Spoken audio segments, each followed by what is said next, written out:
Function with Purpose podcast. All things health, wellness, fitness, and education through the physical therapy perspective. I am Dr. Amy Bullock, owner and founder of Fortress Physical Therapy. Fortress PT is here to serve the Charlotte metro area by highlighting the importance of how and why physical therapy should be a part of your health and wellness lifestyle.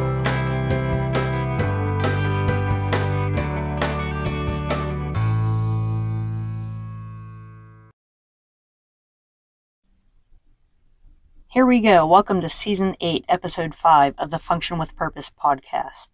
Dr. Amy here. Welcome. Thank you for joining in.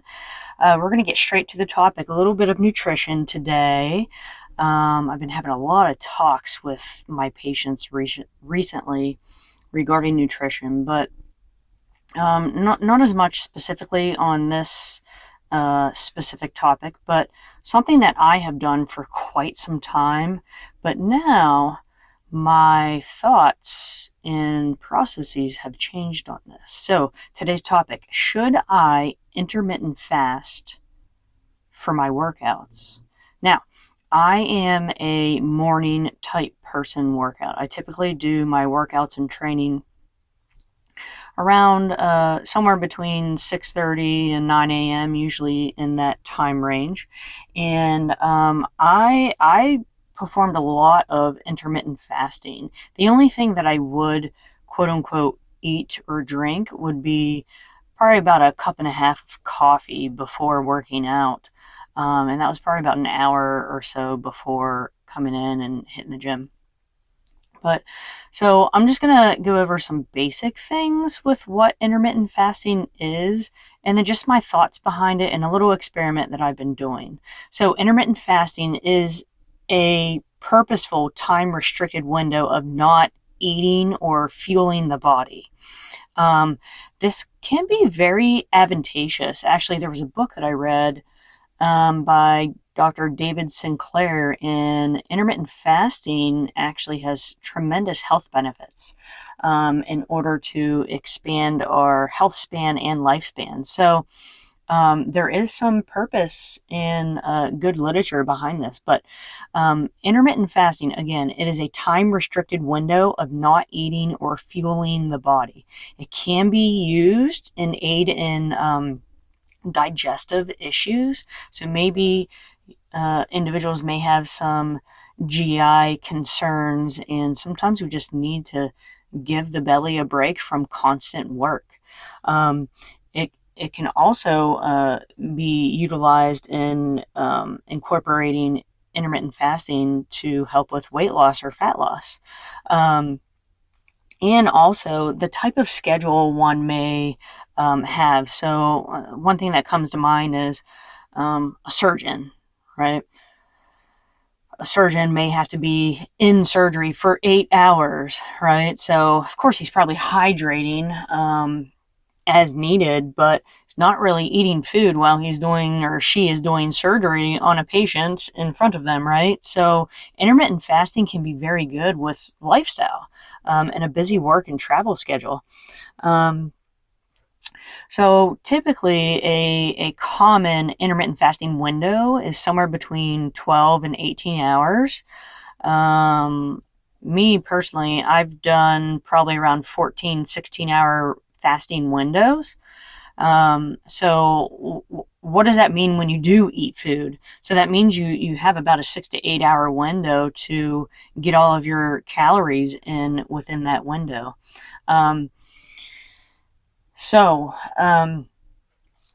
Personal experience. I used to walk into the gym, and I would intermittent fast. Again, I would probably only have maybe a cup and a half of coffee in me, and I would go, and it was fine. It was something to get used to.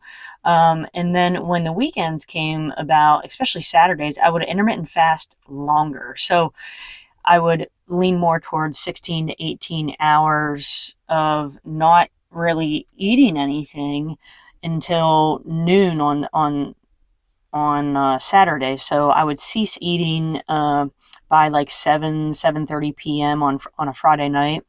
I would go wake up early in the morning on Saturdays, do my training from like 7 to 9, and then I would still have a cup of coffee or so. And then I literally would not eat until around noon. So 12, 13. So yeah, about a 16-hour window was a commonplace for me.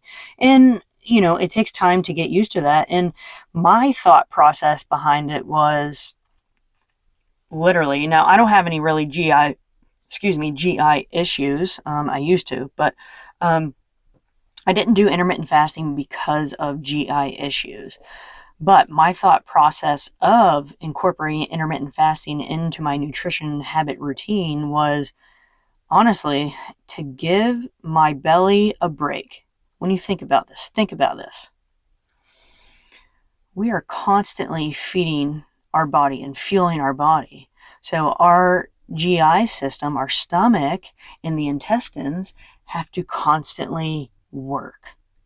The only time they don't work is when we sleep, right? Because we're not eating while we're sleeping. So it just kind of carries over to the sleep, right? Leading up to sleep and after sleeping when you wake up in the morning. You already have 8 hours, 9 hours knocked out from sleeping of not eating. So then you can front load and then back load that aspect to kind of create that intermittent fast window. Now, intermittent fasting before workouts didn't really dawn on me until I was talking with my athlete, Anne-Marie, especially this past year. So this past year, I went to a CrossFit camp in January down in Alpharetta, Georgia at the Training Think Tank headquarters. And I'm not affiliated with them whatsoever, but it was my first CrossFit camp and it was freaking awesome. So after leaving that camp, of course, I'm interacting a lot with Anne-Marie because I went down with her, and she met up with her coach, her nutrition coach, through TTT, Training Think Tank, TTT, and her nutrition coach was like, okay, I think we need to kind of preload with a little bit of carbs before you work out.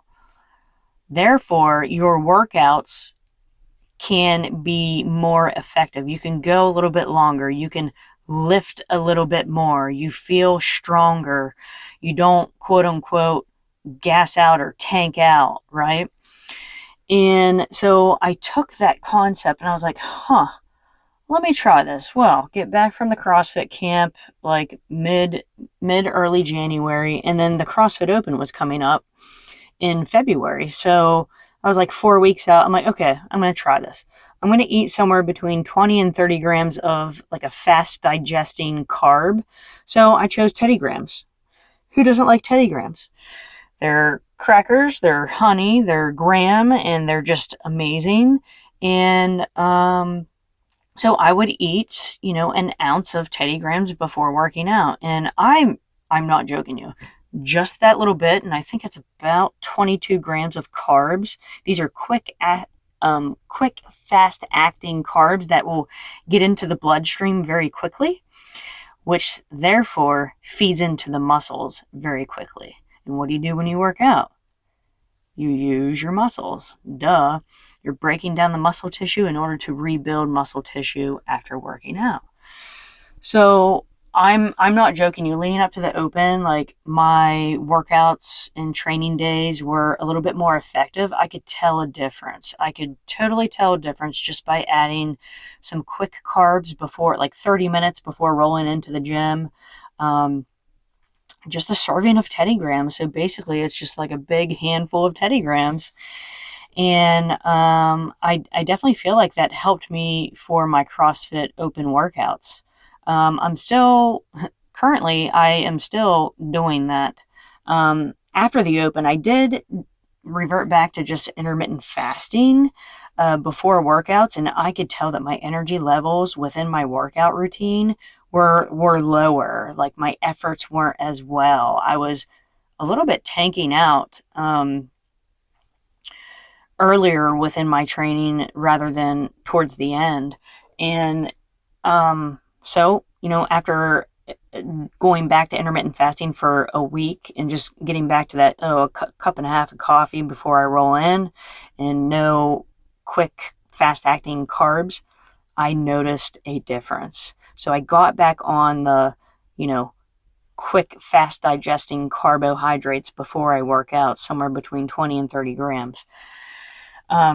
So I will also say currently with my intermittent fasting, I do still a little bit do that on weekends.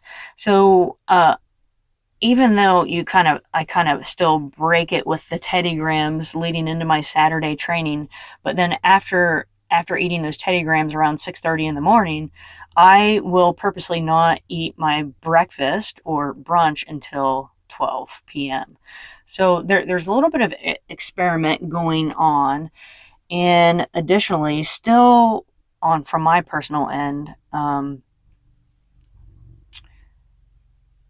ingesting quick carbohydrates, like how many grams do I really need to attack this specific workout that I'm about to take on? Because there were a couple getting into the CrossFit quarterfinals and even my recent bout of online qualifiers through the Masters Fitness Collective that I tanked out bad. I didn't eat enough carbohydrate in order to sustain the workout. But so that was my little bit of experiment since the beginning of the year, January up until now. So basically about 6-7 months that I do believe that intermittent fasting can help if you have a specific goal in mind. If there's perhaps a digestive issue, maybe you're trying to filter out what sits well with your stomach, what doesn't, and you really just need to give your GI a break.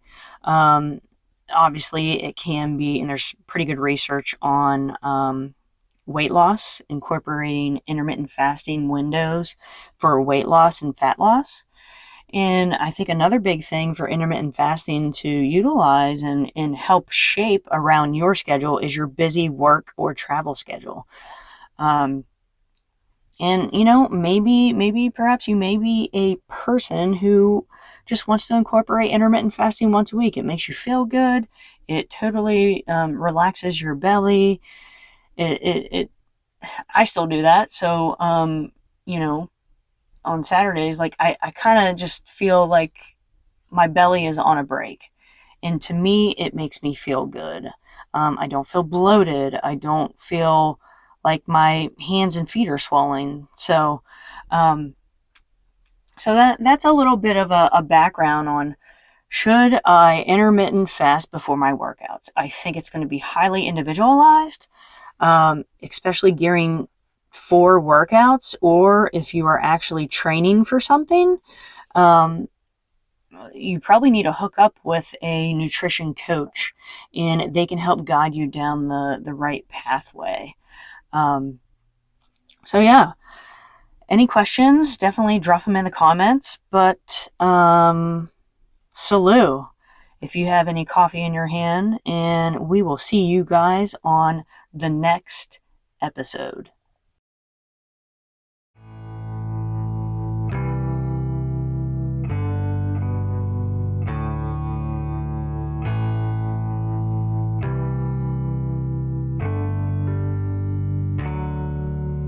That's a wrap for today's episode, Function with Purpose Podcast. For more information on this episode, please check out the show notes within your podcast app. Be sure to subscribe, like, share, or drop your comments and questions below. Follow us on Facebook, Twitter, Instagram, Google, YouTube, and LinkedIn. Thanks for the listen. Pursuit, precision, purpose.